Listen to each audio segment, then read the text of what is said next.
Okay, let's start. Good morning, afternoon, and evening. Hola, hello, bonjour, hola, and ni hao, konnichiwa, 안녕하세요, and hello all. Welcome and thank you, SynBYSS people, for joining us. The 100th second seminar, and I call it a Boston University Day. I am in Washington, D.C., attending the EBRC Council meeting to share the future of synthetic biology by discussing with policymakers, funding agency directors, industry experts, and academic researchers, and providing the vision for the global engineering biology community. After this meeting, I will fly to Germany to attend another meeting. Okay, it is my tremendous honor to introduce very briefly our pioneer speaker, Professor Dr. Densmore.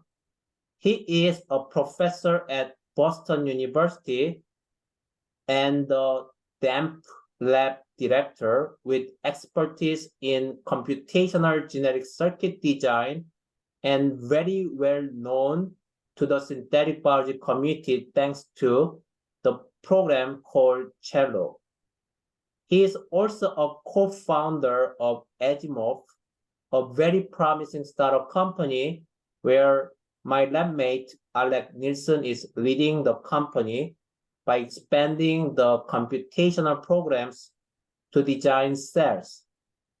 Most importantly, he is a great collector of arcade games and movie posters, which I saw when I visited Boston University 2 years ago to give a seminar. Doc, thanks so much for your pioneering work in this field and also contribution to education, and the virtual podium is all yours now. Thank you. All right, thank you, Taesak, for that introduction. It's great to be here. I'll pull up my slides and tell you guys a little bit about me.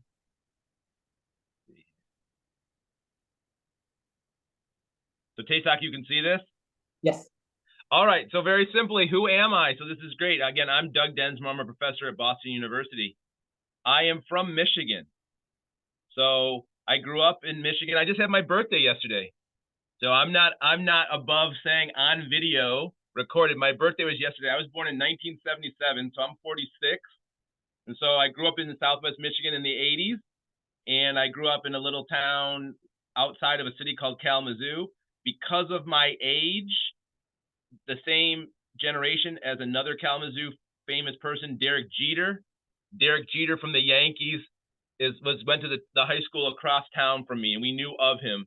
I didn't play baseball, though. I played soccer. You can see me in the lower right. I was an all-state soccer player. I had the opportunity to play soccer in college, but I decided I didn't want to play soccer. And if I had played soccer, I probably wouldn't be talking to all of you guys. So what I did is I went to the University of Michigan, you can see in the left. So I went there and I got my degree in computer engineering because I wanted to work at Nintendo. I didn't end up working at Nintendo. I ended up working at the companies at the bottom. I worked at Xilinx, which is they make something called a field programmable gate array. I worked at Cypress Semiconductor, and I worked at Intel. And the one thing I realized when I worked is I didn't like working. What I liked is working with young people. In the upper right, I lived in Peru for a while, and I worked with young people. In the lower left is my wife, Erica. I met her in graduate school, and she's from Colombia. And so one of the things I realized is I like working with people. I like South American and Latin American culture. I'm fluent in Spanish. We speak Spanish in my home. And then I realized that I didn't like working, so I wanted to go to grad school, so I went to Cal. And then the lower center picture, you guys can see I'm in a lab. So I got my PhD at UC Berkeley in 2007 in electrical engineering, completely in electronics, nothing to do with biology. But then Chris Voigt, who was at UCSF at the time, gave a talk at Berkeley about Norgate in bacteria. And a friend of mine told me about that. And since I heard about that talk, when I was doing a postdoc, I said, instead of doing a postdoc in electronic design automation and computing, let me talk to this guy over at UCSF. We struck up a conversation. We got to know each other, and he suggested I work with Chris Anderson, at UC Berkeley on his iGEM team. So in 2008 and 2009, I ran the Berkeley computational iGEM team when I was a postdoc. So that's been my journey: Michigan, electronics, Berkeley, teaching, outreach, Spanish. And then the other thing that comes up is I have a 6-year-old daughter. This is my daughter, Naomi, next to a big geode. You can't tell in the picture, but she could almost fit in that geode. She's in front of it. She could actually fit into it. So that's a little bit about who I am. Taysok already gave away the big surprise, is that something that I like to do in my spare time. Because at the end of the day, I am still an electrical engineer. I still like tinkering. I still like electronics. So I collect arcade games. I have 70 arcade games. They're all over the place. I've cleaned out my office, so they're not all in there, but this is a handful of them. And then, of course, I've got my daughter into them. She does them. She has a little Pac-Man machine. This is how my office used to look when I only had a handful in them. So I'm really into collecting those. I need to make a synthetic biology themed arcade game. We'll see how it goes. But again, because I'm in computing, the big thing that I do is I have a lab called CIDR Lab. CIDR Lab is the cross-disciplinary integration of design automation research. We make a bunch of software tools. Those software tools make the specified design, build, test cycle, but they're not very useful if they can't make anything. So if I have an in silico DNA sequence, that's kind of cool, but I can't bring it into the real world. So I need to hook that to the cloud, and the cloud is a lab. So then the DAMP lab takes designs from me or from anyone. It's a remote lab that is at Boston University that then has a whole manufacturing infrastructure to make what you had in silico. So that's the vision. And what's shown in the lower right is we also have the ability to do low-cost manufacturing of thermoplastic-based microfluidics.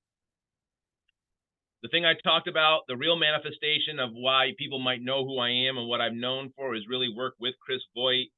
The idea is in electronics, you write a high-level description. That's what's shown on the left. You write something you want a genetic circuit to do. Then that's compiled to DNA parts that look like a digital logic circuit. And then you can actually physically manufacture plasmid variants of that to get those circuit functions. So this is really the culmination of what started in 2007 when I first met Chris Voigt, and then in 2016 when this paper was published. And so for anyone watching that's a young person, they might say, well, you have an idea and it comes out in 1 year. Well, no, this is 2007 to 2016, and we're still working on it. So some ideas take quite a while to come out. So it's about being patient.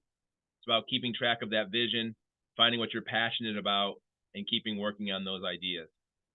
The other thing is some of you have gone to McDonald's. McDonald's is on the left. On the left is a picture. You can't read it. It's not important. But what it is on the rows are all the menu items from McDonald's, and all the columns are the ingredients. And so the question is, if you have a set of ingredients, what can you make with it? And then once you have that, you have the picture on the right is McDonald's, talking about when you go there, you learn how to use the fryer, the grill, etc. So an automated lab would look somewhat similar. My vision that I want to propose is, what is the menu of services we might have in a lab? Like Taco Bell is an even better example. Taco Bell makes 30 things out of tortillas, beans, and cheese. They change the color of the tortilla and it's got a whole new menu item, right?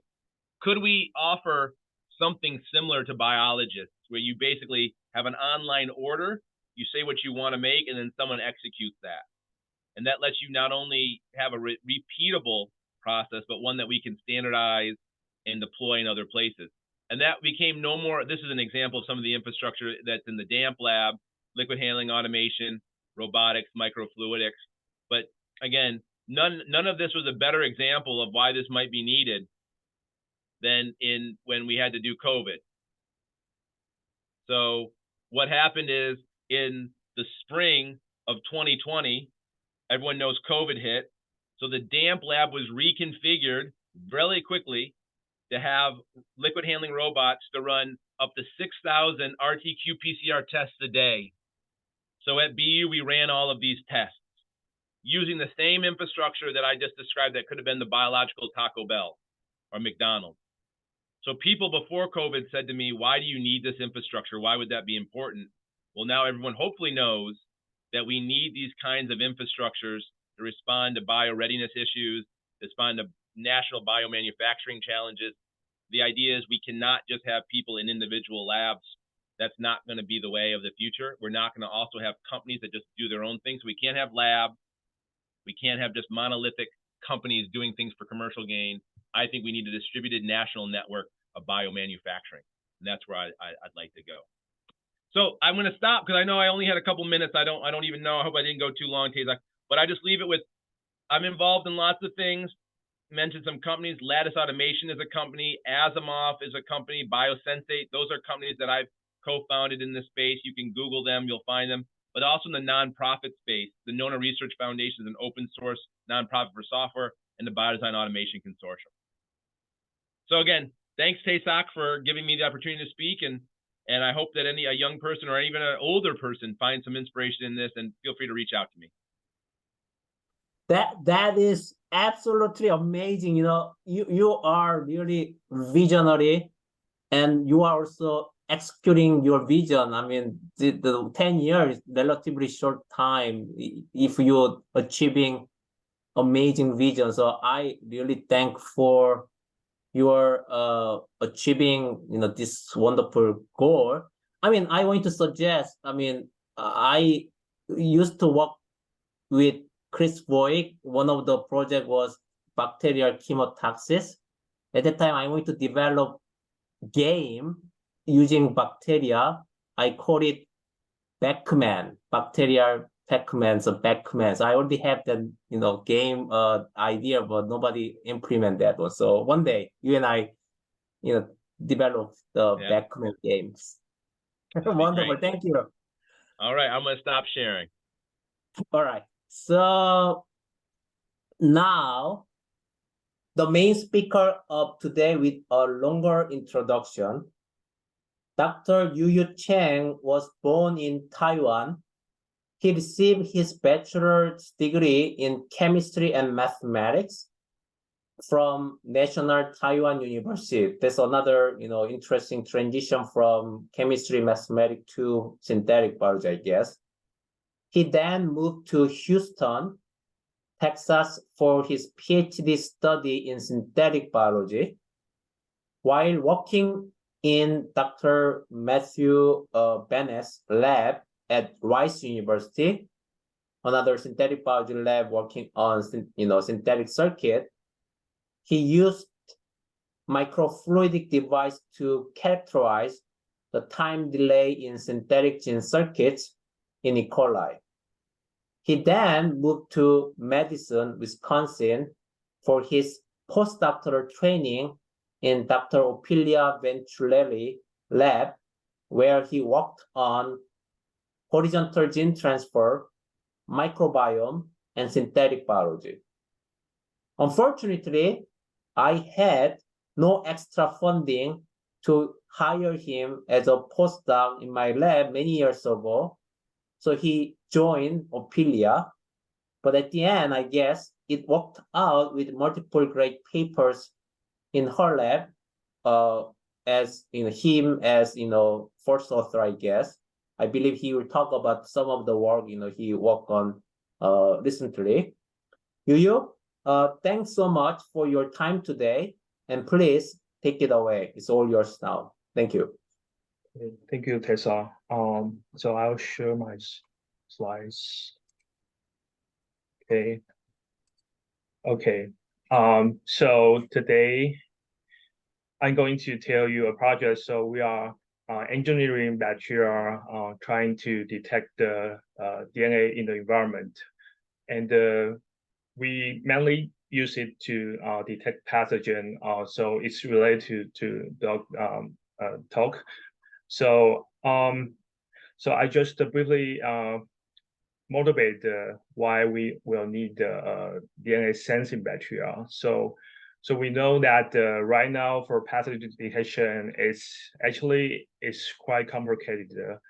So you can see from this figure, we need many steps to get the result we want. So first, we need to collect the samples, whether it could be fecal sample or blood sample or saliva, and we need to do sample preparation, like we need to spin down, filter it, and then we use some commercial kit to extract the DNA and use either PCR or NGS to find whether the sample contains the pathogen. So it's a relatively long process, and we usually will need some expensive equipments, which we cannot afford at home, and we'll need some like a trained personnel to do all the steps. So I will argue that if we have a bacteria that can detect the pathogen DNA, and it can turn GIP or any color of reporters, then maybe we can do like a in situ detection. Like we have these engineered probiotics, and we just take it, and once it goes through the body, if there's some pathogen like salmonella or like virus or even cancer, and we just check if we have this pathogen by checking our poop. That's ideal, but we haven't achieved that. So what advantage we could have is that it will relatively low cost, and we don't need to do sample preparation. It's automatic. We just check. We just take the bacteria and check the poop, and it's non-invasive monitoring of the human body. Compared to colon cancer, you need to do like colonoscope, and not many people like that. And if the sensitivity of these engineered bacteria is high, maybe we can do early detection. So that will be important for like disease prevention. So that's kind of a motivation of this project. So now there will be two major questions if we really want to achieve that. So the first question is that we have not much idea like how different organisms could release their DNA to the environment, and how stable those DNA in the environment. So it's still unknown whether we can detect the DNA from these in these natural environments. So here is a movie showing that this is Pseudomonas. They can release their DNA during the biofilm formation. So the DNA release is actually could be either active or passive process. So, for example, there's many environmental stress like antibiotics. So when they die, they will release DNA. But there's also active role, like they can form the biofilm, and the DNA will be used as a scaffold. So it's just some example showing like there will be DNA in environment. So to be able to detect this DNA, the ideal chassis organism is we call the naturally common bacteria. So these bacteria are spatial bacteria. They can form a complex pili. So this pili will search the DNA in the environment, and they can take up this DNA into itself.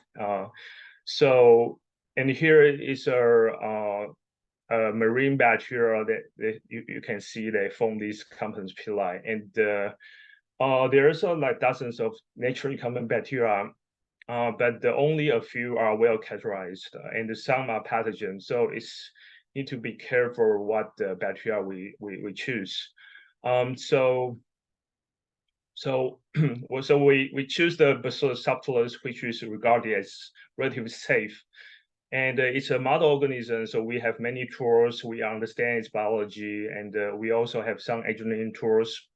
So it will be a good starting point if we try to engineer Bacillus to do this DNA detection. So the goal is we want to engineer Bacillus subtilis to detect the DNA from certain pathogen and express GIP. So the problem right now is that Bacillus just take any DNA in the environment, and there's no way that it can recognize which DNA is coming from. So the approach is to build some synthetic gene circuit in Bacillus to do this task. And the function of these circuits is that it will recode the target DNA, and then it can amplify the DNA and the GIP signal. So I'll explain how the circuit works later. I kind of want to introduce the natural competence of bacillus, the biology first. So under specific conditions, the bacillus will become naturally competent. So like 5% to 10% of cells will become competent, and they form this pili to bind the double-strand DNA in the environment. So the red dye here is the DNA that bind to the cell surface, and they eventually will pour into the cytoplasm. So the biology about this protein machinery are well characterized. It involves many genes. So the first step is that these competence pili will bind the double-strand DNA, and they will degrade the one strand of the DNA and pour the other into the cytoplasm. And in the cytoplasm, protein like reggae will bind single-strand DNA, and they will start to check the whole genome of bacillus to see if there are any similar sequence. And if there is a similar sequence, then the homologous recombination will happen. That will make the foreign DNA and the native DNA in the chromosome will exchange. So it's a way for bacillus subcellus to acquire DNA from other organisms, and we call it the horizontal gene transfer. It is believed as a mechanism for these spatial bacteria to adapt to many different environments. So here is a study showing that they analyzed the genome of Bacillus subtilis isolated from different environments like soil, like a marine system. So they find that there's a quite larger portion of the genome contain a sequence from other bacteria. And it's believed that these horizontal genes for make bacillus being able to adapt to different environments.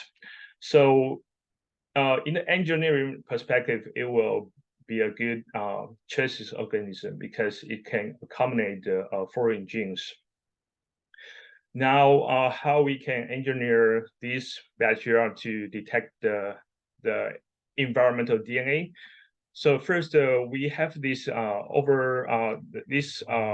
Xarus inducible CONK. So CONK is the master regulator of the natural competence. It will trigger hundreds of genes, including the DNA uptake machineries and also genes for the homologous recombination. So we just add Xarus, and it can induce the competence of Bacillus subtilis. Now, in order to detect the DNA of interest, we need to build this circuit and introduce it into Bacillus genome. So the idea is that we split the target DNA into half, and in between we have a toxin TSPA, and it is replaced by a repressor ligand. And in the distal region, there's a GLP also regulated by ligand. So without IPDG, the bacillus grows fine. The toxin is not expressed, so it cannot kill the bacillus. So now we can add Xarus. So adding Xarus will trigger the natural competence. So bacillus will start to take the DNA in the environments. And if the target DNA is present, then the homologous recombination will remove both the toxin TXPA and also the repressor ligand. So without the repressor, the GLP can be expressed. So that's how we get the GLP signal. But the problem is that this reaction is a really low efficiency. So majority of cells remains non-transformed. So even we have some GLP expressing cells, but it's just too few. It's not able to detect this GLP signal. So we need a second mechanism to amplify the GLP signal, and that's when we add the IPG. So IPG will induce the toxin TXPA and kill the non-transformed cells. And the transformed cells doesn't have a TXPA, so it can keep replicating, and you'll get more GLP after it after the exponential growth of the transform cells. So the good thing about this circuit is it's a modular design. So you can put any DNA you want there into this circuit, like pathogen DNA or cancer DNA. And also the output gene is also modular. You can put GIP or like some protein that could be have a therapeutic effect. So we first so and the assay we use for characterizing this engineered DNA sensor is just the transformation. So we add the DNA into the Bacillus subtilis cell culture, incubate for a couple hours. Then we select the transform cells on the LB agar with the IPG or LB media. And we just need to check if we have any GIP expressing Bacillus. So that's how we kind of characterize the sensor. So the first thing we want to engineer Bacillus to target E. coli. So so we want to know how long these E. coli homology need to be for efficient detection. So the first thing is that this circuit is not perfect yet. So we will have some mutations because the toxin always could mutate you. So we have around a 10 to -6 background, even without the DNA around, you have this background. And when we increase the E. coli homology from 0.5 kb to 2.5 kb, we got more transform Bacillus and to be above this background. And with a 2.5 kb base pair, we are able to get much more transform Bacillus versus the background mutations. And this is not perfect yet, and we believe we can improve this better in the future. But this is just showing that we are able to engineer Bacillus to detect the E. coli DNA. So we have this prototype, then we can characterize how we can use it and some a feature of these sensors. So for example, we can use the sensor to quantify the DNA during the transformation step.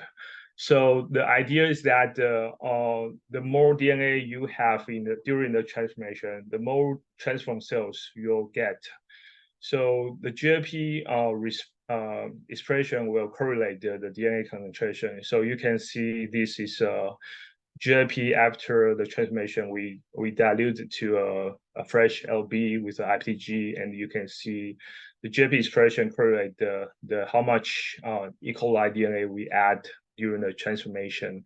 So so I would say it's kind of similar to qPCR. You have this fluorescence plot,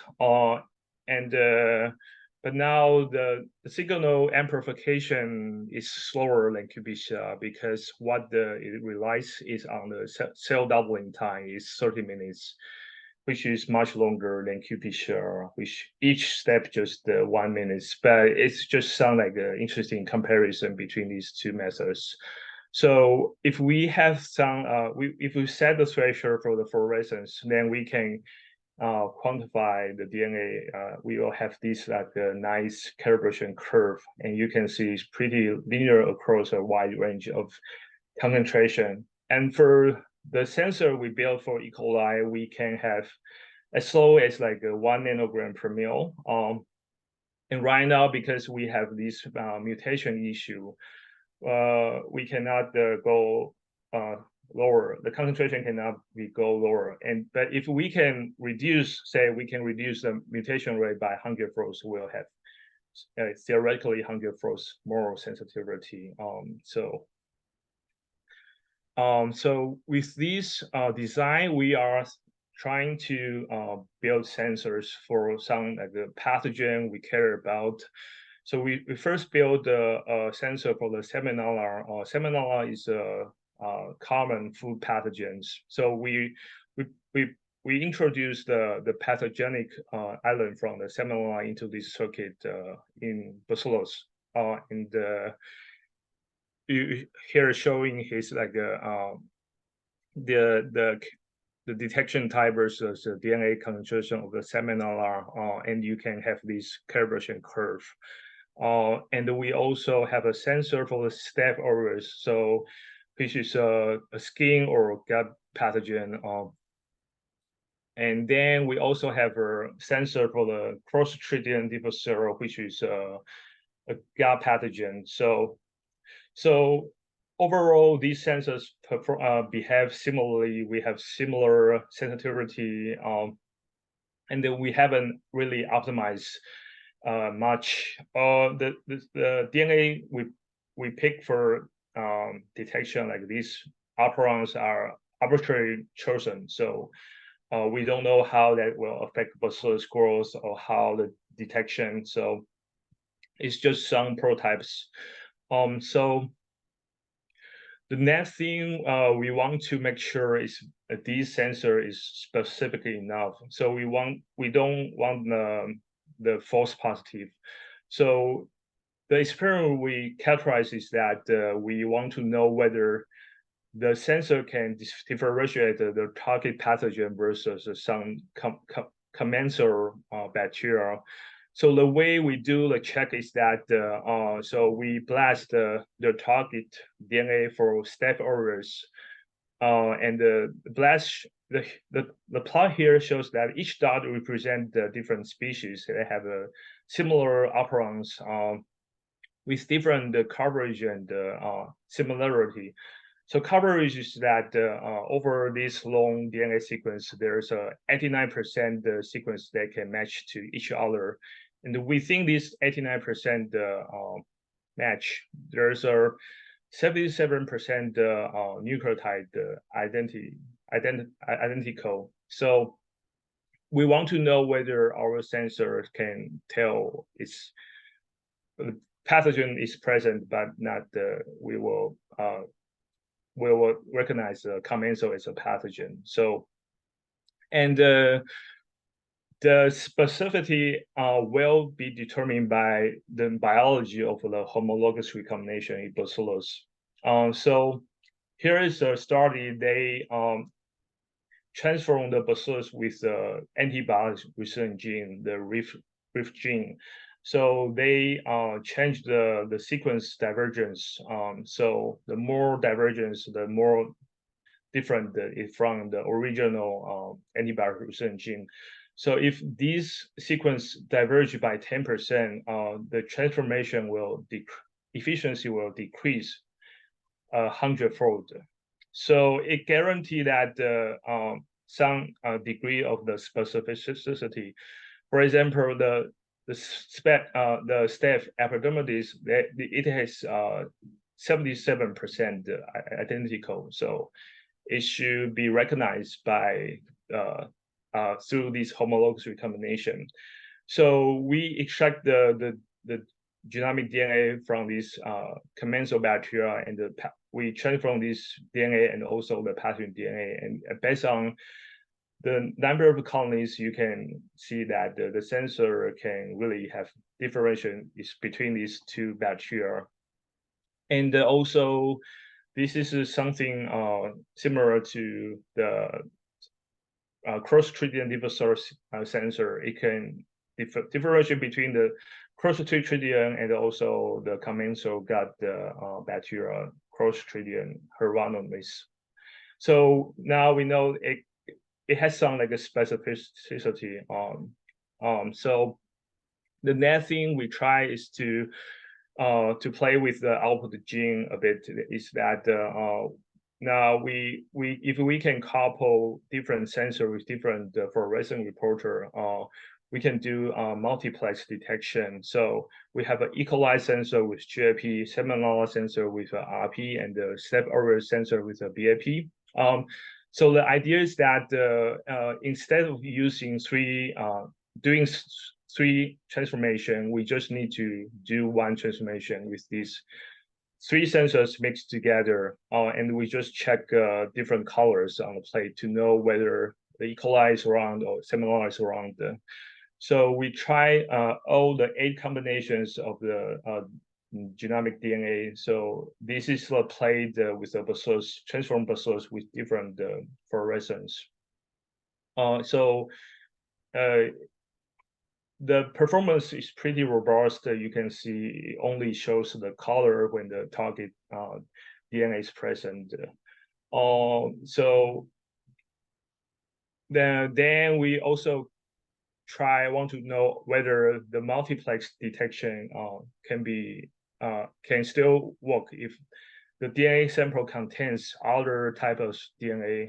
So the simple experiment that we did is that we have 2 pathogen and we mix with 4 other gut bacteria, and we just passage them twice, and over these 2 passages, because they are competing with each other, so the abundance of each species will change over time. So you can see the assay is a Staph aureus. Over time, the abundance decrease, while the Salmonella remains similar abundance over time around the 0.4.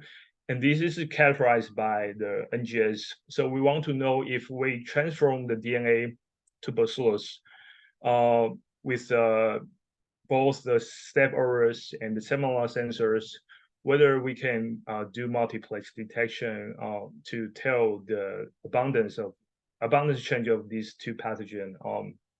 So the Staph aureus will express GLP for the Staph, and the Salmonella will express RP. So you can see the green colonies decrease over time, while the red remain the similar numbers. So, and we compare the fold change from the first day, and you can see it kind of capture the relative abundance change of these 2 pathogens in the DNA sample. So it still shows some degree of the quantification ability.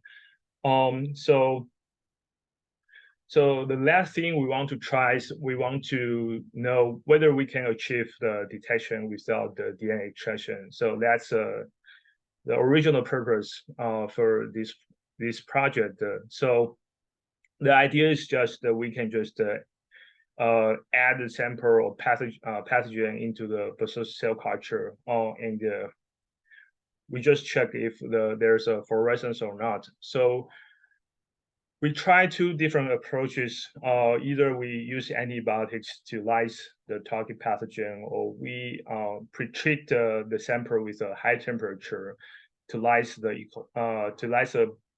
bacteria and make them release their DNA.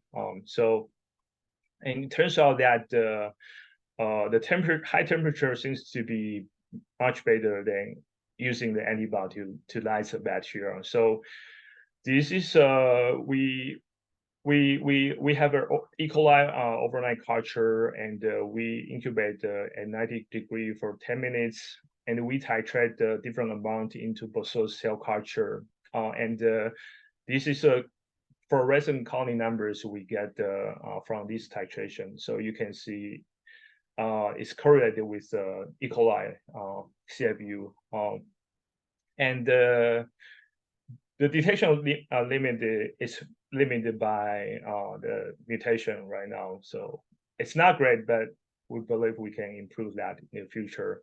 We also want to kind of test further. So we just spike in 2 bacteria, E. coli and the Salmonella, into the mice sickle.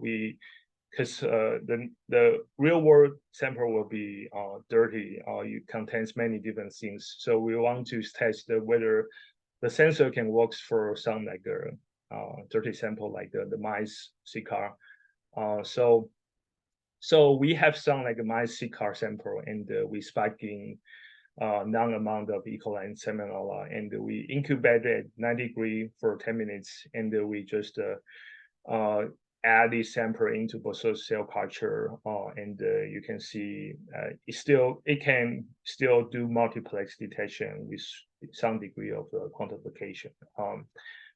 It's not detection limit is not great, but we want to improve that in the future. So just summary of this work is that we build a circuit that will allow naturally common bacteria to detect the DNA of interest and express gene expression of interest. And it's a recombination-based DNA detection. It's very different from other approach like qPCR or NGS. So homologous recombination will rely on really long homology. So theoretically, it could be more like specific compared to a qPCR, which rely on short primers. And because the ability of bacteria to do horizontal gene transfer, so we can engineer these naturally competent to detect the DNA without the DNA extraction. So the future work is that if we can achieve like real world applications, there's many issues like what we do is well controlled environment in LOB, and the sensitivity is not good. So like how it can perform if for like a fecal sample or like a blood sample, and the environment is different. Also, the concentration is low, so that's something we need to improve in the future. So at least a few things that at least we need to improve this for the real applications. The first is that the response time is in hours compared to minutes. So how we can improve the response time is important. The second thing is that we have this toxin mutation, so we need to reduce the mutation rate a lot to ensure it's perform robustly and improve the sensitivity. Also, something interesting is this homologous recombination process. Like we know it has a certain degree of specificity, but if there's in biology, we can like make it more stringent or less stringent. So we can search DNA of target. Like say, if you want to try and find to some homologs, maybe we can make it more flexible to search similar homologs. Or we want to really be very specific about like a single nucleotide specificity, then we probably will need some like a CRISPR incorporate into this circuit design. So this is something we can play with in the future. And the last thing is that how we can make sure these sensors performs robustly in all different environments. So that's kind of the ultimate task. So I also want to mention there are two papers also published in this year. They have similar ideas, but for different purpose. The first, they all engineer the naturally common bacteria to detect the DNA. So the first example is to engineer bacteria to detect colon cancer. I think it's a great idea because colon cancer currently there's no easy way to detect the colon cancer. And the second paper is to kind of engineer bacillus as a kind of general tool for application in like a forensics or like some ecology study. And the study target the human DNA for this. So with that, I will finish the talk. So I like to thank my advisor, Ophira Venturelli, for her support over the years and let me to explore all these crazy ideas and all the support from the venture lab. And also I'd like to thank my collaborator, Brianna Burton. She's an expert in Bacillus subtilis, and I know all this interesting biology in this bacteria and her lab members. Yeah, and this project is funded by DARPA. Thank you. Amazing talk. So it's very interesting idea. That's why, a lot of researchers also work on the similar idea, I guess. Doc, do you have any question or comment on this talk? I don't have any initial questions. I think it's exciting work. I one of the things that I touched on at the end of mine with the damp lab is that we have these microfluidics. And what we're trying to do is embed microfluidics in biology and electronics together to specifically detect things in aquatic environments and have bacteria that can be active sensors. This would be really cool work. We'll have to have a chat later, you see if maybe there's an opportunity there for some collaboration. So no, it looks like great work. So wonderful. So let me ask one question while waiting some question from audience. So if I understood correctly, I guess whatever external DNA basically do homologous recombination with your circuit DNA you initially put intentionally into the circuit, right? In the right, left side and right side, right? Yes. And because of that, you also mentioned at the end, the one caveat would be if my guess is if the homologous region that is longer means the more recombination, that means more efficiency, higher efficiency in terms of recombination. But if that's longer, your specificity might drop as well, right? I will say the biology is not that unknown, like the rules of recombination. Yeah, but I feel like the longer it is, the more the specificity and the density. I don't know the relationship. Yeah. I see. Yeah. The reason I asked that question is when I just heard about the idea, I kind of thinking about many other application potentially you could try, but because of the specificity issue, it's very difficult to differentiate between similar pathogen or pathogen mutant. But you will detect anyway all the pathogen if you have the similar sequence anyway, right? Yes. Yes. So in terms of detection of pathogen, it might be good if you address the speed or time response issue. But in terms of differentiation, probably you need to have some another approach in terms of that's very interesting. I know that the idea is very cool, I guess. Yeah. The authors from other two papers, they actually use CRISPR to increase the specificity. Right. Like during this process. So I think that could be achieved. Yeah, I seen the Chris Boyd's paper the other day. That's also very interesting idea as well. So another question I have is, so now we have multiple probiotic or bacteria already developed by multiple groups to detect or even therapeutic application, I guess. One issue I'm always kind of interested in is this is the so-called GMO. I mean, genetically modified, or I call it GEM, genetically engineered microbes. And that also have some issue regarding biocontainment. Can you kind of comment on that issue? How we gonna address? Yes.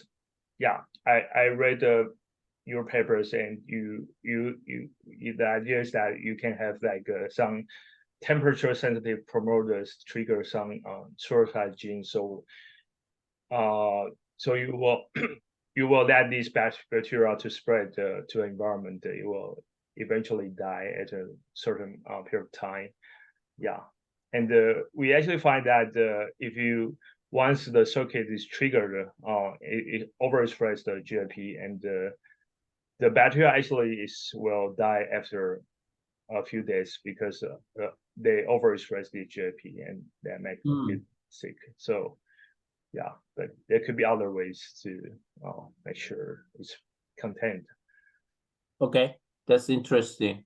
Let me check one more time whether we have any other question. I don't see anyone. So let us close and then we just chat offline. Okay. Okay. So great talk again. Thank you all for joining and staying today.